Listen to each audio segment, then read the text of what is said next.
Le atelier WMG ty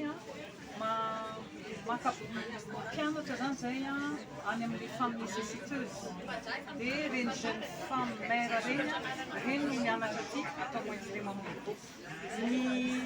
Ny fotoana fampianarana moa zany dia eo amin'ny telo volana eo ny promotion iray. Androany zany nivoaka ny promotion lafatra. Ny promotion lafatra tsy manao couture ihany, formation couture ihany, ao formation crochet izay hitanareo ety an-dranohitra.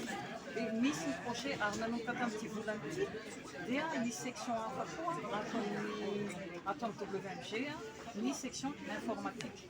Satria moa zany ny autonomisation de la femme tsy vitan'ny couture ihany. Antsika vehivavy zany mila mianatra ny rehetrarehetra.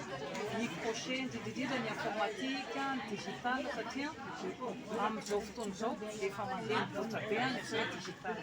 Ka raha ohatra zareo amorona asa kely ho anjareo, tsy maintsy zareo zany mahay mitazona ordinateur, mahay mitazona compte, mahay manao mandray commande. Izany rehetrarehetra zany ilana le section digital informatique. Tsy hoe zavatra be goavam-be ny any amin'ny digital informatique fa le formation de base no ataonay zany.